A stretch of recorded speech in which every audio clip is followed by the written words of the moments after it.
वही लोकसभा चुनाव के 7 चरण का मतदान होने के बाद हमारे एग्जिट पोल में मध्य प्रदेश के जो आंकड़े सामने आए हैं उनमें एनडीए को 29 सीटों में से 29 सीटें मिल रही है, तो वहीं इंडी गठबंधन और अन्य शून्य पर नजर आ रहे हैं। अब जरा आपको बिग स्क्रीन पर हम ग्राफिक्स के जरिए दिखाते हैं कि आखिर मध्य प्रदेश में आंकड़े क्या कहते हैं। देखिए, मध्य प्रदेश की 29 सीटें हैं, पार्टी है टक्कर में बीजेपी और कांग्रेस। यहां पर 29 सीटों पर जो आंकड़ा है, बीजेपी के पास 2019 में 28 सीटें गई थी और 2024 में 29 की 29 सीटें बीजेपी के पास चली गई।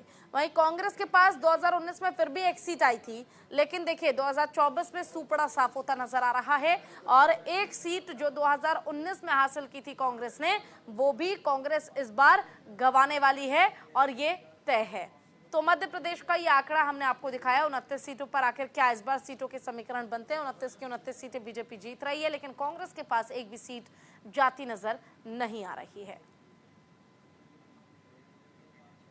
अब हम आपको छत्तीसगढ़ का आंकड़ा दिखाते हैं। 11 सीटें हैं। 2019 में बीजेपी को 9 सीटें मिली थी, 2024 में 10 सीटें मिल रही है, यानी एक सीट की बढ़त।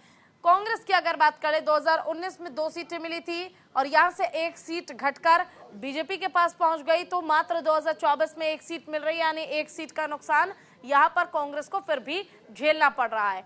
11 सीटें हैं छत्तीसगढ़ की, बीजेपी के पास 9 थी 2019 में और 2024 में बीजेपी के पास 10 सीटें हुई, कांग्रेस के पास 2 थी। यहां पर एक सीट का नुकसान झेलते हुए एक सीट कांग्रेस के पास इस बार चुनाव में मिलने वाले हैं। तो मध्य प्रदेश में देखिए साफ है कि 29 की 29 सीटें बीजेपी जीत रही है। वही छत्तीसगढ़ की बात करें तो 10 सीटें जीत रही है बीजेपी। अब आपको राजस्थान का हाल बताते हैं और दिखाते हैं जरा यहां पर क्या कहते हैं समीकरण।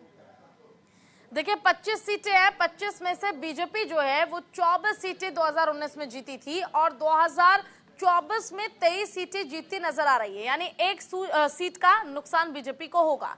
आरएलपी की अगर हम बात करते 2019 में देखिए एक सीट आरएलपी ने जीती थी और यहां किसी नुकसान के बिना ही एक सीट दोबारा से हासिल आरएलपी कर लेगी।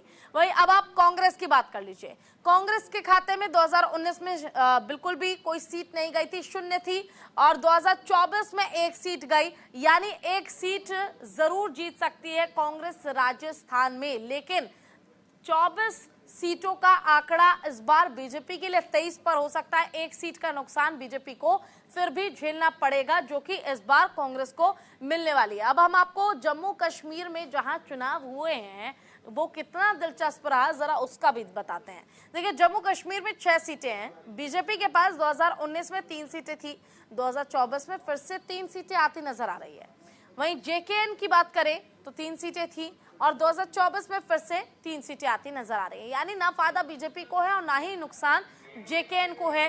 दोनों ही पार्टियों को 3-3 सीट जाती नजर आ रही है। इस बार के सीट का समीकरण तो फिलहाल जम्मू कश्मीर में यही कहता है। 6 सीटों का आंकड़ा हम आपको दिखा रहे हैं कि कौन से पार्टी को कितनी सीटें मिल सकती हैं। बीजेपी के पास 3, जेकेएन के पास 3 सीटें हैं, यानी किसी तरह का कोई नुकसान ना बीजेपी को झेलना पड़ रहा है और ना ही किसी तरह का कोई फायदा जेकेएन का हो रहा है। अब जम्मू कश्मीर के बाद हम बात करेंगे हिमाचल प्रदेश की। हिमाचल प्रदेश में क्या स्थिति है जम्मू कश्मीर के बाद, वो हम आपको बताते हैं। देखिए 4 सीटें हैं हिमाचल प्रदेश में लोकसभा की। 2019 में बीजेपी ने 4 की 4 सीटें जीत ली थी और 2024 में भी 4 की 4 सीटें बीजेपी जीत रही है। कांग्रेस को 2019 में भी मुंह की खानी पड़ी थी और 2024 में भी मुंह की खानी पड़ेगी। किसी तरह का कोई फायदा नहीं, कोई नुकसान नहीं। जिसपे टिके हुए थे, जिसपे डटे हुए थे, वो स्थिति बरकरार कांग्रेस के रहने वाली है। 0 सीट, यानी कि एक भी सीट बीजेपी के बाद कांग्रेस की अगर हम बात करें तो उनके पास जाती नजर नहीं आ रही है। 4 सीटें हैं, चारों पर बीजेपी काबिज होगी हिमाचल प्रदेश में। अब आपको गुजरात का हाल बताते हैं। गुजरात में आखिर सीटों का समीकरण क्या कहता है। कुल मिलाकर लोकसभा की 26 सीटें हैं, बीजेपी के खाते में 26 2019 में भी गई थी और 2024 में भी देखिए 26 सीटें जाती नजर आ रही है।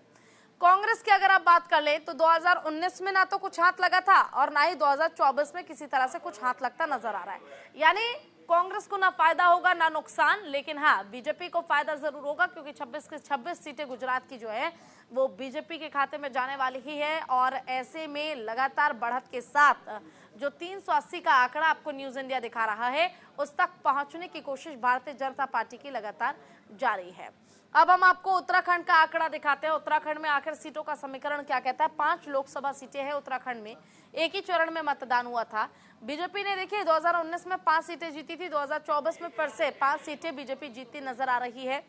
कांग्रेस यहां पर फिर से मुंह की खाएगी और कांग्रेस को ना तो 2019 में एक भी सीट मिली थी और ना ही 2024 में एक भी सीट मिलती नजर आ रही है। यानी कुल मिलाकर कह सकते हैं कि उत्तराखंड में भी कांग्रेस का परफॉर्मेंस जो है वो बिल्कुल जीरो है। परफॉर्मेंस के आधार पर कुछ भी हाथ नहीं लग पाया है। कभी एक समय जब उत्तराखंड कांग्रेस का गढ़ था, आज वहां पर बीजेपी दमखम जमाकर लगातार जीत के पर्चे गाड़ रही है।